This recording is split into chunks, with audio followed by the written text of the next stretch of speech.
जाहिद वेलवी आपको खुशामदीद कहता है। और महंगाई महंगाई और महंगाई और हुकूमत की तमाम तर दावों के और वादों के और सारा बोझ साबिका हुकूमत पर डालने के बावजूद महंगाई की शरह ताज़ा तीन बताई जा रही है कि वो अब तकरीबन 25% तक पहुँच चुकी है।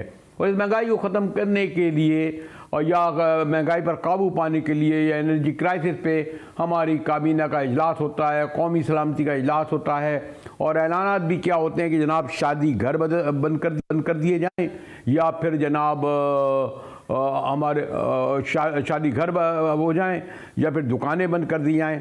देखिए ख्वाजा आसिफ साहब ने आज काबीना के इजलास के बाद ये जो शादी घर और ये जो ऐलान करा और उस पर उन्होंने कहा जी 62 अरब रुपए बचेंगे जी 62 अरब। अब मैं तफसील से बताऊंगा कि खुद अशराफिया कितना खा जा रही है।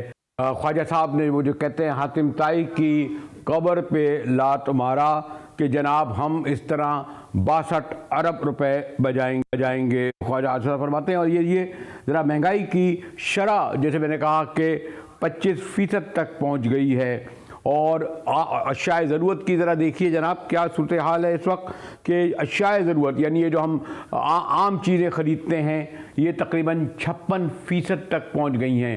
यानी इसमें इजाफा हुआ है जनाब 56% अशाए ज़रूरत की चीज़ों में। ट्रांसपोर्ट ये जो हम मोटरसाइकिल या बसें या रिक्शा जो इस्तेमाल कर रहे हैं उसमें 42% इजाफा हुआ है। जो मशरूबात हम इस्तेमाल कर रहे हैं या रोज़ाना उसमें 36% इजाफा हुआ है एक साल में।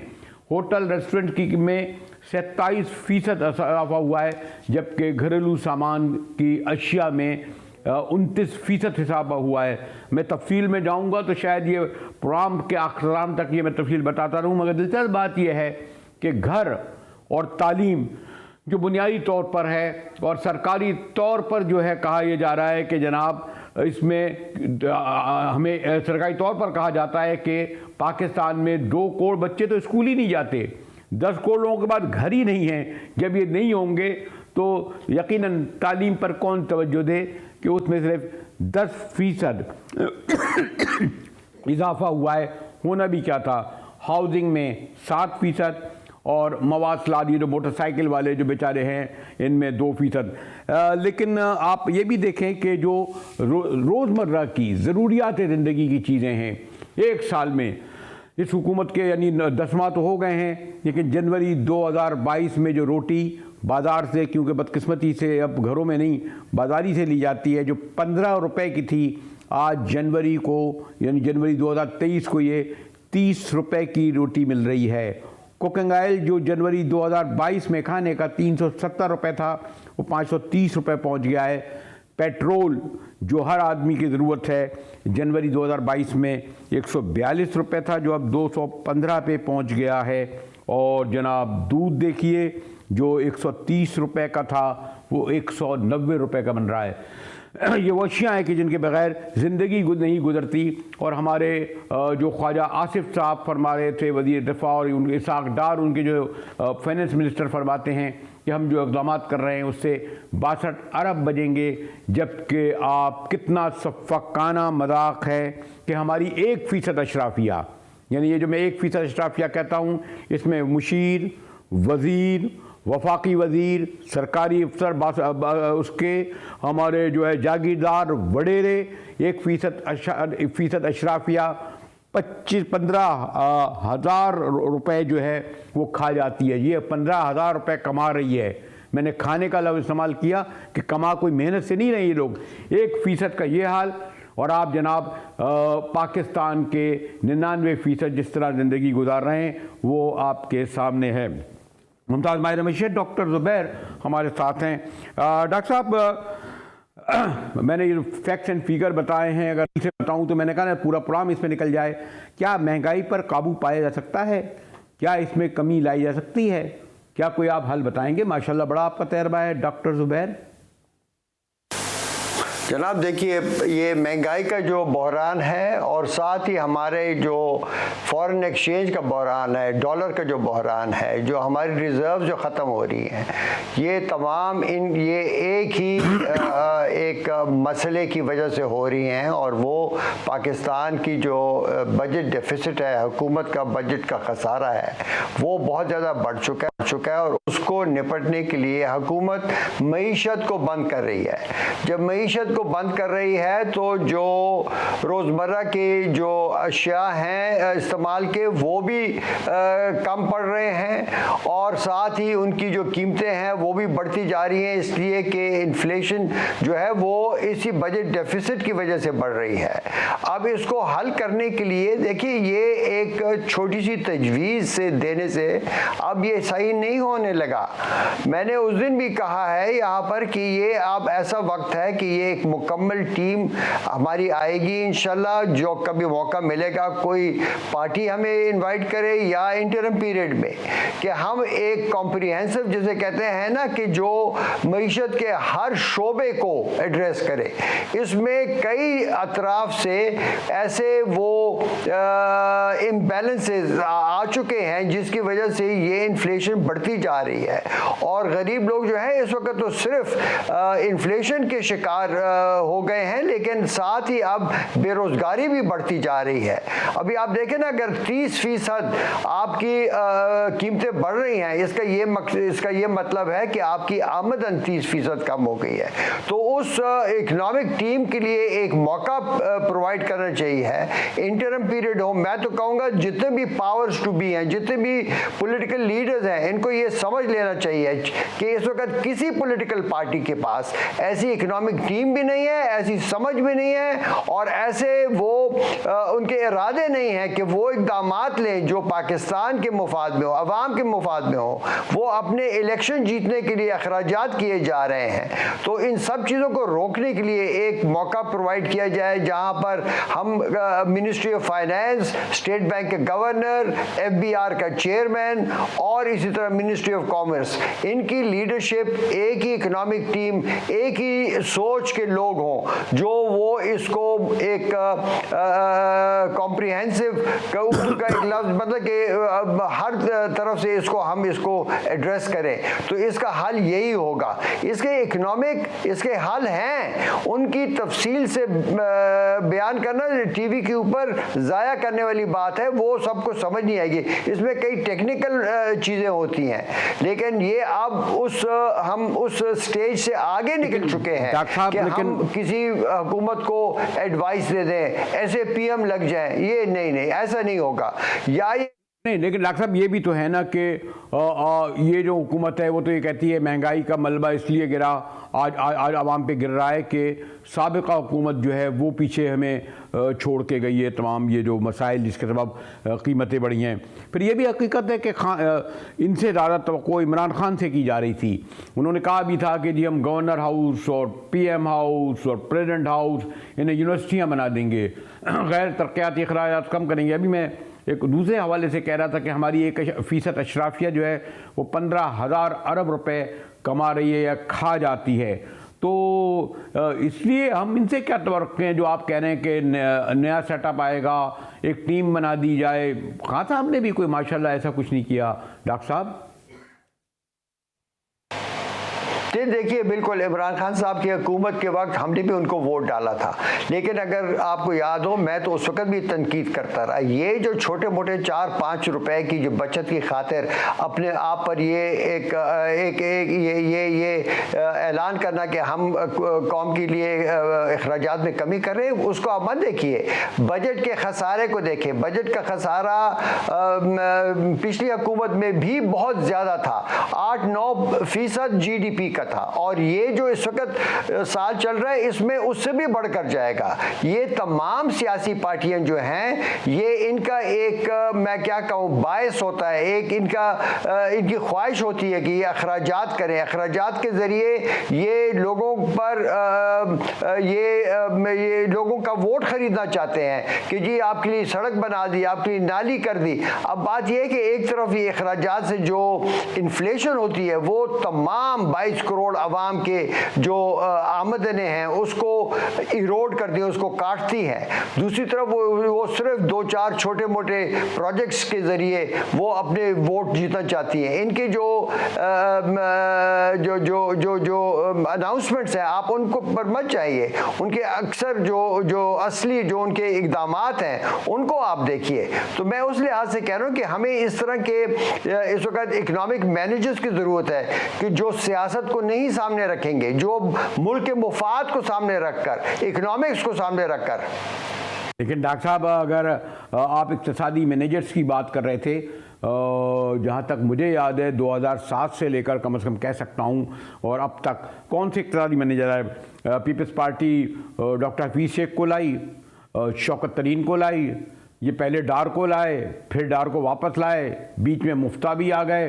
तो किन आप इक़्तिसादी मैनेजर की बात कर रहे हैं? ये तो वो तमाम मैनेजर हैं जो अपने अपने तजर्बे करके कौम को जो है महंगाई की भेंट चढ़ा गए। डॉक्टर ज़ुबैर।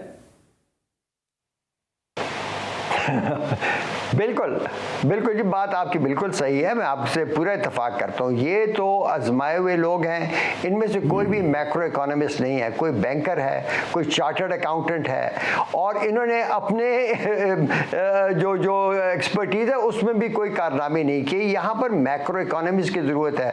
मैं इसलिए कह रहा हूँ कि हमें ये समझना चाहिए कि सारे फाइनेंस में सब एक जैसे बराबर नहीं होते, इसमें बड़े स्पेशलाइज काम है।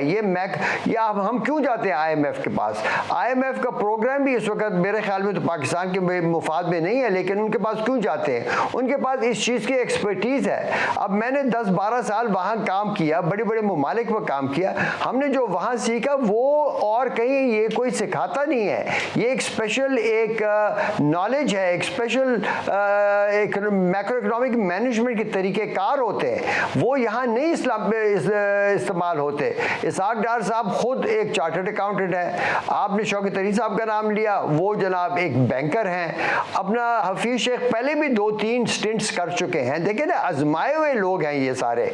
आप हमारे जो असली इकोनॉमिस्ट हैं, जो इस प्रोफेशन में हमारी आमदनी इन चीज़ों से है, हम इंटरनेशनल लेवल पर ये काम करते हैं और कर रहे हैं।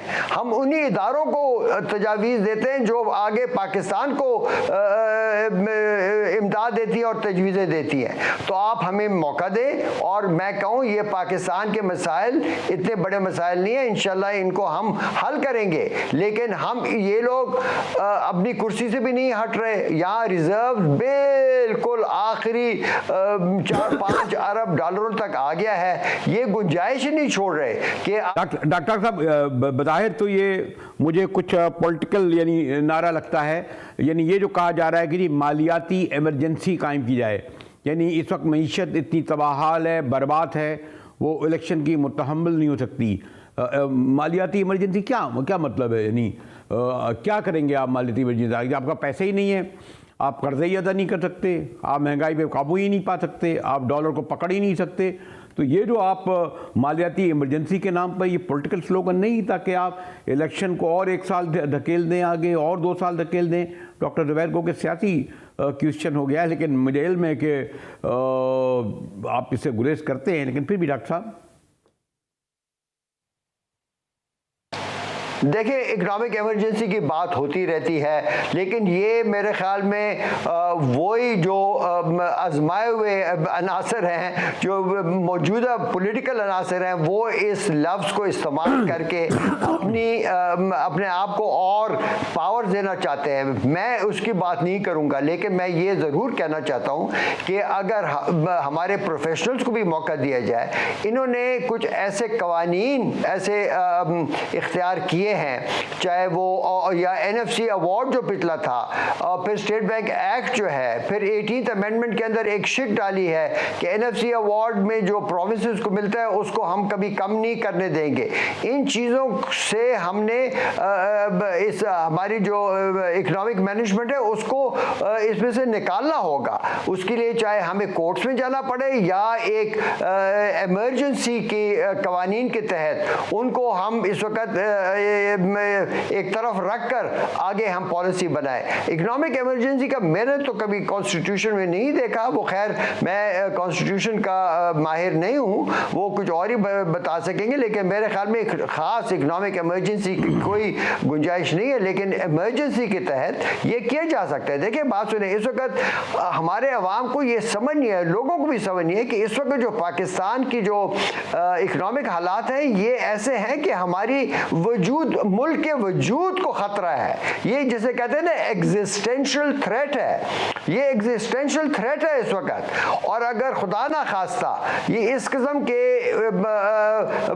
बैनुल अक़वामी एक रद्द अमल शुरू हो जाए कि वो पाकिस्तान या हमारे बैंकों किसी की बात पर वो भरोसा ना करें, आप तेल इंपोर्ट नहीं कर सकोगे, आप और इंपॉर्टेंट चीज़ें इंपोर्ट नहीं कर सकोगे, और उससे जो पूरी ट्रांसपोर्ट नेटवर्क के ऊपर जो असर होगा वो यही हालात होंगे कि श्रीलंका तो खैर छोटा सा मुल्क है, हमारे जितने बड़े मुल्क में, वसी मुल्क में अगर ट्रांसपोर्ट का बहरान आ गया ये तो तबाही हो जाएगी इस मुल्क की।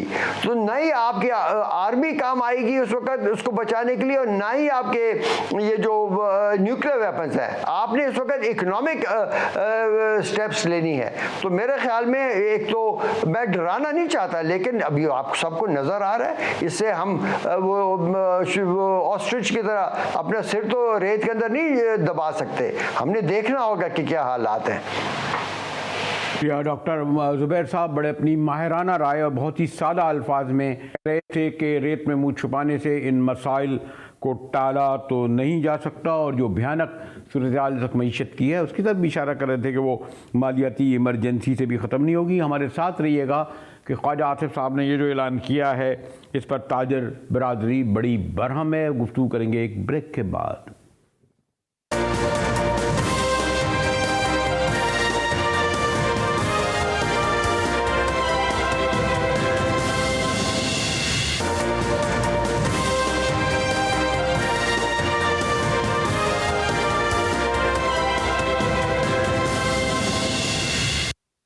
तो जनाब, मैं हमारे ख्वाजा आसिफ साहब ने काबीना के इजलास के बाद जो एनर्जी क्राइसिस पर काबू पाने के लिए और जिनसे उनके दावे के मुताबिक कोई 62 अरब रुपए बचेंगे, दुकानों को 8:30 बजे और शादी हॉलों को 10 बजे बंद करने का ऐलान किया है। पहले ज़रा देखिए कि इससे पहले कि तर्जुमान के पास जाएं, ताजिरों तर्जुमान के पास जाएं, आप में क्या कहते हैं। हमने सिर्फ पेशावर और इस्लामाबाद के लोगों का ज़रा रद्दमल देखिए, आप सुनिए आप ज़रा।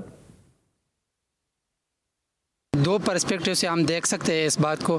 एक ये है कि इस वक्त जो मुल्क में माशी बहरान है और बहुत सारे क्राइसिस से मुल्क फेस कर रहा है, तो उस पर्सपेक्टिव से अगर हम बात करें तो ये एक अच्छी स्टेप है। मसले को यही हल है, इसका और हल ही कोई नहीं है, क्योंकि जब हुकूमत के पास और कोई हल ही नहीं है तो यही हल होगा कि कम से कम यही चीज़ें थोड़ी सी क्लोज करेंगे, टाइमिंग कम रखेंगे, तो तभी कुछ मतलब कुछ मिलेगा इनसे। होगा तो काफ़ी कारोबार मुतासर होंगे, और ज़्यादातर ये है कि बिजली की बचत तो होगी, लेकिन जिस तरह महंगाई का दौर चल रहा है, लोगों का जीना मुश्किल हो गया महंगाई की वजह से, तो इससे ये होगा कि उनका ज़्यादातर आपको पता है 10 बजे दुकानें खुलती हैं और रात लेट तक खुली रहती हैं, तो इससे ये होगा कि कारोबार कम होगा और लोगों को उनका जो ज़रिए माश है वो अफेक्ट होगा। इससे अगर बिजली का बहुत ज़्यादा बहरान है पाकिस्तान में, अगर हो सकता फ़ायदा भी हो, मुल्क के लिए फ़ायदा हो, बंद हो जाए मार्केटें, तो 8 बजे नहीं 9 बजे तक कर दें। हुकूमत ने बहुत अच्छा फैसला नहीं किया,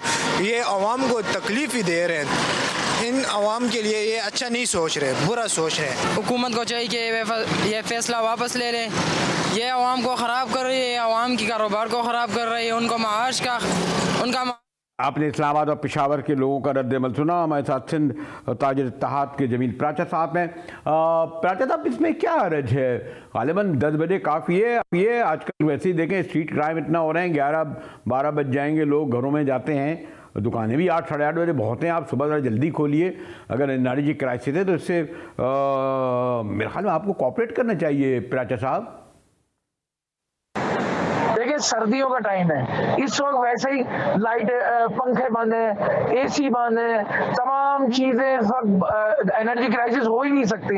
ये एक मसनूई एनर्जी क्राइसिस पैदा किए जा रहा है जिससे सिर्फ और सिर्फ मईशत को नुकसान हो रहा है। मईशत इस वक्त वैसे ही वेंटिलेटर पे है। आप ये समझे कि जिस मईशत की सांसें अपनी नहीं आ रही वेंटिलेटर पे, उससे आप क्या मजीद तवक्कात रख सकते हैं? बजाय इसके कि उसको कोई रिलीफ देते, बजाय इसके कि उनको कोई परवान चढ़ाने की बात होती तो कोई बात समझ में आती।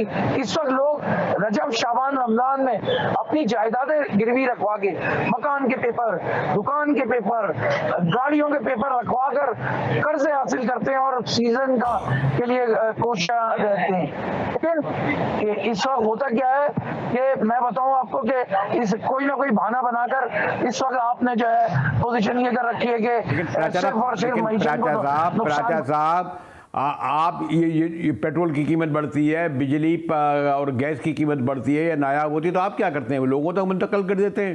रोटी 25 रुपए की थी, आप 15 की थी, आपने 30 रुपए की कर दी।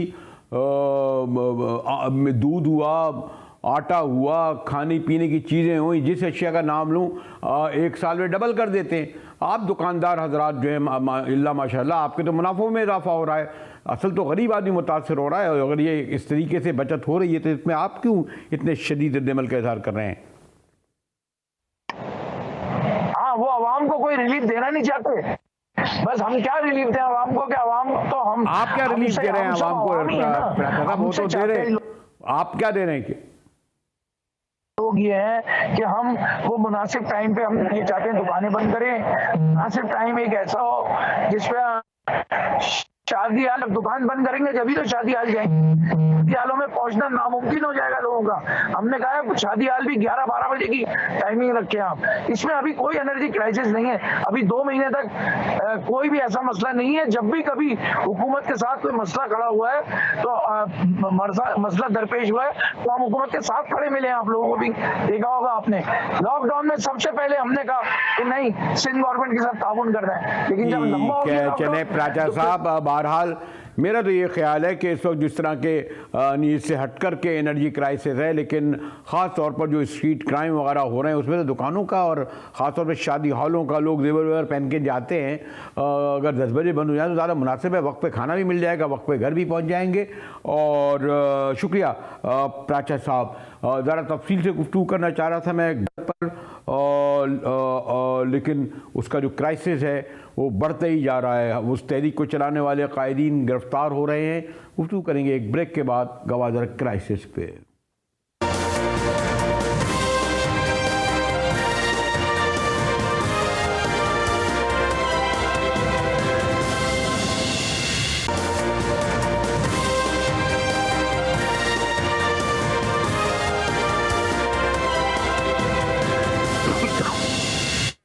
GTV में मुजाहिद वली एक बार फिर आपको खुशामदीद करता है। मुझे ऐसा लगता है कि हम सारी तवज्जो हमारी लाहौर में असम्बली को गिराने पर, महंगाई पर, MKM पर, गवादर पर, लेकिन गवादर की तरफ हमारी नज़र नहीं जाती जहाँ शदीद संगीन बहरान है। सैकड़ों की तादाद में ख़वातीन जो हैं वो सड़कों पर हैं। उनके कायद हक दो तहरीक के कायद मौलाना गिरफ्तार हो चुके हैं। हमारे साथ बुशरा कमर मौजूद हैं, ब्यूरो चीफ हमारी।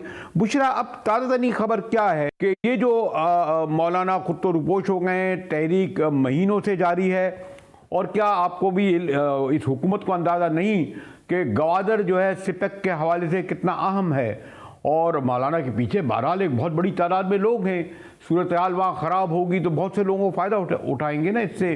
बुशरा बिल्कुल मुजाहिद साहब, देखें काफ़ी अरसे से गवादर में हक दो तहरीक के बानी जो हैं वो मौलाना हिदायतुर रहमान रोडों पर निकले। पहले उनका मजमा काफी कम था, लेकिन उसके बाद लोग जोक दर जोक इनकी इस तहरीक का हिस्सा बनते गए, और अब सूरत हाल ये हुई कि तकरीबन आधे से ज्यादा गवादर जो है वो रोडों पर निकल आया, जिनमें खवातीन भी बड़ी तादाद में शामिल थी। तो उनके चंद मुतालबात तो ऐसे थे जो फौरी तौर पर मुजाहिद साहब हल तलब थे, जिसके लिए सूबाई हुकूमत की जानिब से हमने देखा कि एफर्ट्स भी की गई, फौरी तौर पर अपनी टीमें भेजी गई, मुतल्लिका जो डिपार्टमेंट्स थे उनके लोगों को वहां भिजवाया गया कि किसी तरह से ये मामला मजीद तूल ना पकड़े और फौरी तौर पर गवादर के जो मसाइल हैं वो हल होना शुरू हो जाएं। लेकिन हुकूमत की जानिब से जब पहले मौलाना हिदायतुर रहमान का धरना खत्म कराया गया तो उस वक्त जो है वो जो टीमें तश्कील दी गई थी वो अपने प्रोसेस को जारी रखी हुई थी, लेकिन हक दो तहरीक के बानी जो है उनका कहना था कि ऐसा ना हो कि ये मुतालबात जो है वो सर खाने की नजर हो जाए, जिसके बाद एक मुझे बताएं कि अभी उससे पहला जो उनका सबसे बड़ा मुतालबा ये था कि जो गवादर और जो बॉर्डर था, क्योंकि गवादर का पूरा इन्हिसार बल्कि मकरान का इन्हिसार ईरान पर है, जो वहाँ से अशियाए ज़रूरत आती हैं, पेट्रोल आता है, डीजल आता है। लोग कहते थे सिक्योरिटी फोर्सेस जो हैं वो उनको रोकती हैं। फिर मछलियों का मसला था कि बाहर से ट्रालर कहते हैं। अब मसला क्या है? ये तो ज़रा कुछ सियासी इशू बनता जा रहा है बुशरा।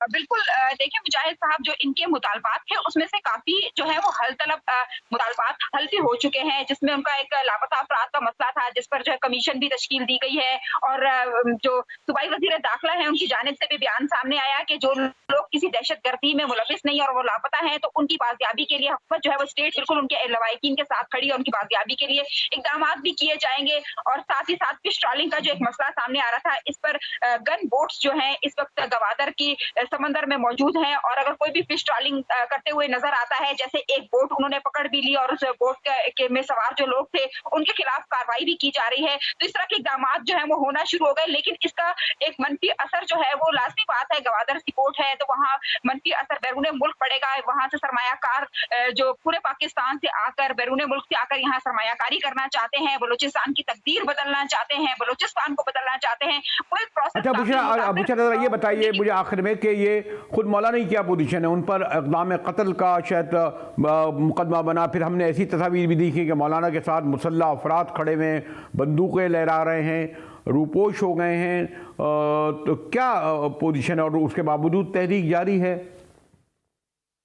बिल्कुल, देखिए मुजाहिद साहब, इस वक्त गवादर की सूरत हाल जो है वो काफी अंडर कंट्रोल आ चुकी है, मामलात जिंदगी जो है वो रवां तवां हो चुके हैं, दुकानें खुल गई हैं, बैंक खुल गए हैं, फिर से एक मरतबा वहाँ पे जहाज लंगर अंदाज होने शुरू हो गए हैं। जो एक मनफी तासुर दिया जा रहा था वो मनफी तासुर जो है जाहिल कर दिया गया है, फिर से सरमायाकार वहाँ जाना चाहते हैं। लेकिन मौलाना हिदायतुर रहमान के खिलाफ जो FIR दर्ज की गई है उनमें लोगों को धरने में शामिल शुरा को इश्तियाल दिलाने के खिलाफ, सरकारी अमलाक, सरकारी गाड़ियों को नुकसान पहुंचाने के खिलाफ, पथराव करने के खिलाफ जो है वो FIR दर्ज की गई है। और जिस तरह से तस्वीरें वायरल हुई, वीडियो वायरल हुई, जो मौलाना के साथ लोग शामिल थे, धरने में शामिल थे, जिनके हवाले से बताया जा रहा था कि मुसल्लह हैं, तो उनकी गिरफ्तारियां भी कुछ हद तक अमल में लाई गई हैं, जिसके हवाले से लोगों को बारहा यही कहा जा रहा है कि वो किसी भी ऐसी मनफी तहरीक का हिस्सा ना बने। अपने हकूक के लिए अगर वो बाहर निकलते हैं तो पुरअमन तरीके से एक जमहूरी मुल्क में अपने एहतजाज को बिल्कुल रिकॉर्ड करवाएं, और उनके हर तलब मसाइल जो हैं उनको हल करने के लिए हुकूमत जो है वो बिल्कुल मौजूद है और हल भी कर रही है। लेकिन किसी को भी इजाजत नहीं होगी कि वो स्टेट के खिलाफ जाए। अगर मैं आखिर में आपसे पूछूं कि बुशरा, जस्ट बिल्कुल कोई स्पेसिफिक, बहरहाल जो लोकल बॉडीज के इलेक्शन हुए उसमें भारी तादाद में मौलाना कामयाब, मौलाना की अभी भी आप समझते हैं कि इतनी मकबूलियत है कि उन्हें कोई चैलेंज नहीं करने वाला दूसरी पार्टी नहीं है? बिल्कुल, देखिए मुजाहिद साहब, इस वक्त भी मौलाना की जो पॉपुलैरिटी है वो उसी तरह कायम व दायम है, क्योंकि उनके कुछ मुतालबात जो ऐसे हैं कि जेन्युइन हैं, जिन पर लोग उनके साथ इस वक्त भी डटे हुए खड़े हैं। ना सिर्फ ये कि गवादर में बल्कि पूरे बलूचिस्तान में हमने देखा कि जब ये मामलात बहुत ज्यादा बिगड़ने लगे तो कोयटा समेत कई मकामात पर एहतजाज किए गए, रोड ब्लॉक किए गए, कि उनके धरने पर पथराव किया गया या पुलिस की जानिब से शेलिंग की गई या जो कुछ भी हुआ। तो इस मौलाना की पॉपुलैरिटी जो है वो उसी तरह से बरकरार है, और अगर एक मरतबा फिर से वो कहीं भी किसी मुतालबे के लिए कोई धरना देते हैं, एहतजाज करते हैं, तो उसी बड़ी तादाद में लोग उनके साथ। लेकिन बुशरा, ये क्या बात है कि जो बाकी कौम परस्त जमातें हैं, चाहे BNP मैंगल हो, नेशनल पार्टी हो जो यहाँ पर खासी मौजूद है, फिर अपना भूतानी है, जाम कमाल हैं, इनकी कोई कुछ साथ इस तरह नहीं दे रहा, ऐसा ही है क्या? ये वजह है कि मौलाना जमात इस्लामी से ताल्लुक़ रखते हैं?